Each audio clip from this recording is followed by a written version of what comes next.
Hey, all my Gemini friends, welcome to my YouTube channel. My name is Teri Hunter. I'm an intuitive astrologer, and I'm here today with your November 2024 monthly horoscope. These horoscopes are based on whole sign Western astrology. So when I'm talking about Gemini, I'm talking about Gemini as the first house and dictating the landscape of the chart. If this is also applicable to Gemini Sun, Gemini Moon, and if you have three or more planets in the sign of Gemini, this video is for you as well. When I refer to a day and a time, it's based on the Pacific time zone, so please adjust for your location. All right, Gemini, the month starts off with a new moon in your sixth house of Scorpio. This is the house of your work, of your service to others, of your daily activities and routines, as well as your pets. The new moon is essentially the darkest phase of the moon. It's where we plant the seeds of in faith for something that we want to grow and something we want to experience. This for me would very much be a potentially new daily routine, a new work position, a new job overall. There's been some transits going on in Pisces, and Pisces is your 10th house. It's also a career house. So I felt for my Geminis that there was a lot going on with reevaluating the last few months, what you do in the way of your employment, make money, and is it aligned to something that's really attached to your heart? That's all. And if it is, then it's about expansion of that. Now, the challenge also during this new moon is that we have a opposition between Mars and Pluto. This is really intense. This is happening on the axis of your second and eighth house. And you know, there's no way to get around it. These are like two thugs duking it out. And, Mars is actually in a more challenging position because Mars is in fall. So you could experience a lot of discord, a lot of people bringing up old angers and resentments. And this new moon could very much support planting the seeds for releasing yourself in some way from an obligation. The new moon is the only aspect it's making is to your 10th house. And while the 10th house is a career house, an ambition house, a house of leadership, it's also a house where we see a change in our reputation, our social status. And I feel like this Saturn energy, while it is literally stationing and like 10 times more powerful as it sits in the sky, because Saturn's already a leader. So the nature of the planet standing in the sky is almost tasking you and offering you reward when you start to plant the seeds for something deeper that you want, something that's been sitting underneath the surface that you want to birth. Scorpio is very deeply psychological. And I think that the Mars and Pluto opposition would be exasperating whatever is out of balance in your life and illuminating how much you want to shift into another area. Let's move on to the third. We are going to see Mars move into Leo. Go to the third, and I'm going to change this to later in the afternoon. So I think it takes a little later. All right, let's go. There we go. And oh, Mars has not quite moved into Leo yet. Let me go to 9 p.m. This is pretty significant because this opposition is going to, I don't even know how to say how important and how gnarly this Pluto Mars opposition is, because Mars is going to retrograde in December and they're going to meet again, but it's not going to be quite the same. It's going to be in Aquarius and Leo when Mars goes retrograde. So whatever tensions, whatever is being illuminated, it's like imagine a tug of war. And the tug of war is it's about it's about limitation, it's about obligation, duty, responsibility, government, and how that affects us. And then Mars is moving into the house of our personal freedoms, of the things that we want. Your third house, how you think, how you speak, how you interact. Gemini, that's your natural house. So there's just no way around it that this is going to be extremely unsettling and extremely challenging. And we have Uranus making its own little ditty here. As Mars moves into Leo, we see this continued trine and sextile. So this has been going on for a while. And I think that this is a favorable aspect for evolution, for moving into new ways of being and thinking as we unleash the toxic waste within ourselves and the structures and our fears. But we see this opposition over here to Mercury as it's moved into Sagittarius. This to me is challenging because Mercury is not strong in Sagittarius. It is in its detriment in the furthest house from it. Sagittarius is your seventh house of peace and harmony and committed relationships, both personal and professional. So there's going to be this opportunity in some way to look at what's happening in your everyday world, in your everyday, the way you think, the way you speak, the way you absorb information, and start to identify if it's really moving you where you want to go. And because Gemini tends to, kind of look at both sides, it's the twins, it's sort of going back and forth. I think this is where you have to go into your heart chakra, and that's might be a little bit more challenging, but the outer planets are supporting that. What else do I want to say about this? Okay. Venus and Jupiter, here we go. Venus and Jupiter are also having a tug of war. And this is kind of an interesting thing because now we see Jupiter in detriment. And Venus is ever so slightly stronger here. She feels more fired up. She feels more expansive. She feels more powerful to create her own wealth. And I feel like as Jupiter has been transiting through your first house, it's been giving you an opportunity to not only expand and to look into new philosophies and new ideologies, but also to kind of marry between the everyday details and your connection to the angelic realm, to the divinity within. Jupiter and Sagittarius very much represents the energy of being able to connect to the universe. There are very strong points within the Sagittarius energy, namely the 14-degree great attractor, and then we have the galactic center at 27 degrees of Sagittarius. To me, this just is further evidence that as we employ our connection to the divine within, then we become more influential and more powerful in creating the lives we want. And this could be a bit of a push-pull because Jupiter, while it's retrograding, is still sort of potentially looking at the big picture too much, or maybe even because of Saturn's influence in Pisces in your 10th house, could be going over history and over things that have historically, been true, but don't necessarily have to be taken into the future. At some point, we get to give way to Saturn's reward. We often talk about the planets only in their challenging aspect, and all of their higher vibrations are almost like Rahu, unattainable. And that's not necessarily true. Okay.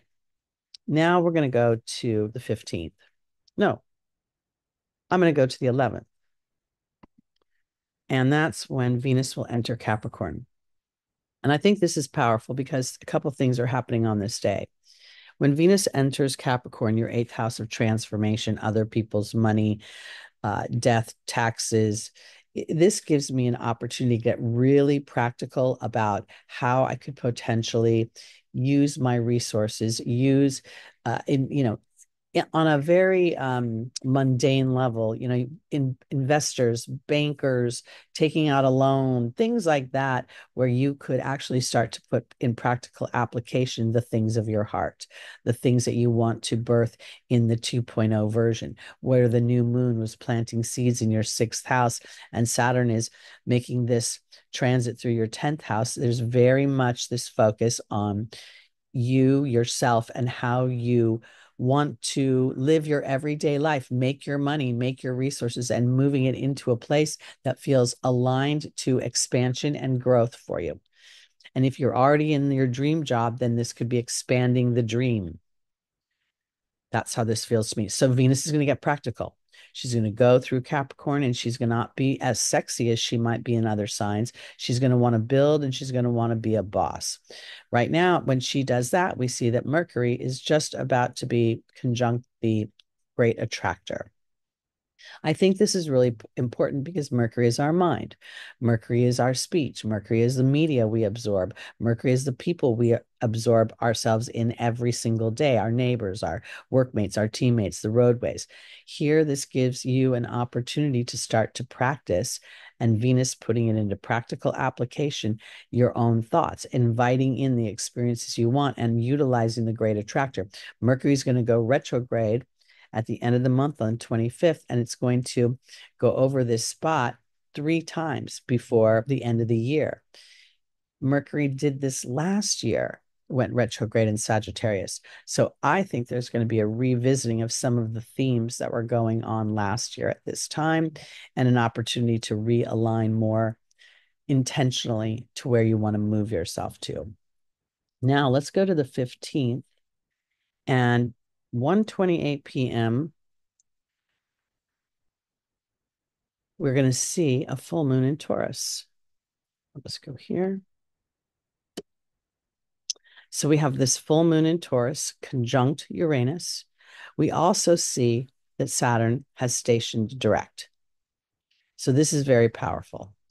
I can't help but notice it's 128. I'm all about the numbers. This 128 reduces down to an 11. 11 is the master number of thought. Who rules thought? Gemini. So this tells me that there's some sort of epiphany happening. Something is going to, again, we've been having this long conversation between these outer planets, Pluto, Neptune, Uranus.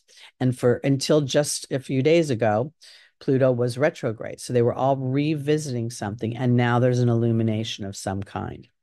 And for me, this kind of echoes even back to your 10th house because this is at 24 degrees, offering you an opportunity to really build something as you become more aware of the unconscious historic things that have held you back. For instance, we've got sort of a double layer here because for Gemini, Taurus is your 12th house. That's naturally a soul's ancestral house. And it's a house of our own undoing because of our patterns and our imprints. And then we have layered on top of it your personal history, of how you were molded in this lifetime. So there's some sort of epiphany that's being offered to you that will allow you to capitalize on Jupiter's transit through your first house as it starts to move direct later on. All right. Let's go to the 19th. And I think this is super interesting because on the 19th, at 1:28 p.m. There we go again. Now, up until now, we saw this 29-degree opposition between Mars and Pluto. 29 reduces down to an 11. So we're really anchoring into an awareness of how fear grips us, how that deep psychology. So now we've had this full moon at 1:28. Now Pluto moves into Aquarius for the next 20 years. I feel like that's very significant. It's just another, 11, 11, and Aquarius is naturally the 11th house. For you, it's the 9th house of beliefs, of building not just your friendships and your networks, and you're moving into more futuristic applications. When I think of Aquarius energy, I mean, it's all the apps we use. It's this YouTube platform or TikTok or Instagram. So here, having that be your 9th house of friendships, it could expand your friendships. It could even expand your business through your networks and your friendships. There's a layer, again, 9th house Sagittarian layer, the Aquarian layer. And for the next 20 years, Pluto's going to go in and rebirth something because it did a lot of deconstruction when it was in Capricorn in your 8th house. So I think this is super powerful. And it's going to change the way that we operate as humans. Now I'm going to go to the 21st. The sun moves into Sagittarius and Mercury is just about to go retrograde. I think this is important because as the sun moves forward, Mercury is going to literally cross backwards over it. So there's something about revisiting my ego, my drive, how I'm seen in through others. Again, the Sagittarius is your seventh house. It's not just a house of committed marriage, it's also the house of committed professional partnerships. So I think that's going to be pretty powerful. We'll be doing a separate video on that. But Mercury will be conjunct the great attractor on the 13th, as it's going direct at 14 degrees Sagittarius. It will be exact on the 5th of December, retrograde, and then it will be exact on the 27th of December, direct again. So this is a powerful opportunity, and it is again revisiting themes from 2023 at this time. So that might give you a hint what's going to go on. The technical dates for the retrograde are November 25th. Mercury retrogrades from 22 degrees of Sagittarius back to 6 degrees, and it will go direct on December 15th. And let's go to the end of the month where we start the month with the new moon and we end the month with the new moon. And this new moon is in Sagittarius. It is at 10:21 p.m. And it is also at 9 degrees. Our Scorpio new moon was at 9 degrees. Again, the numbers hit me in my head. It's a significant, the nines are the end of a cycle before we go into the 10 energy. It's also the Sagittarian energy. So this is broadening me in some way, giving me an opportunity to reflect in a way that is more aligned to my evolved belief system. It is something that gives me an opportunity to plant something in the darkest phase of the moon that gives me the faith to move forward, knowing I'm aligned with the divinity within. And, if that sounds kind of too esoteric, I literally think it's aligning to your soul. It almost feels like this is a time in history, and the environment of the world right now is very much calling forth a deeper awareness of what is important to us. And I think the opposition between Pluto and Mars, and I have to tell you, for me, this played out in ways I could never have imagined. But it's purposefully kicking up the dust so we become more authentic. So when we look at this new moon, we see the square to Saturn. So this is really about, are you willing to do the hard work, and the hard work being transforming your history into the tool that uplifts you. And it may not be easy because this is a very loose opposition, if you ask me. But Jupiter is, again, kind of in your first house. There's this expansion and this awareness about what you believe about your ability to expand, to do what you want professionally, to make money at it, to thrive at it. And I think Mars is really giving you an opportunity to take advantage of that energy while it is in Leo. And here, that would be brave to go deep into what this picture looks like. Mars is stationing. It's going to retrograde at 6 degrees in December, and it will be in retrograde until February 2025. And that's a whole other video. I think it's going to be pretty disruptive time. But for now, we'll just end on that note. All right, my Geminis. This is a time, honestly, when things around us are going to be very, very unsettling, very disruptive, and very, on some level, controversial and confrontational. So I think awareness is almost a form of, as a tool, knowing that if we want to know that we've rooted in the concepts that we have been studying as spiritual creatures, sometimes we must walk through a dust storm to see and use our skills.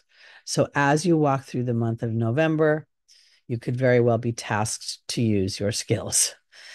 All right, that's it for me, Teri Hunter. Thank you so much for listening. I appreciate you. Please like, please subscribe, please share.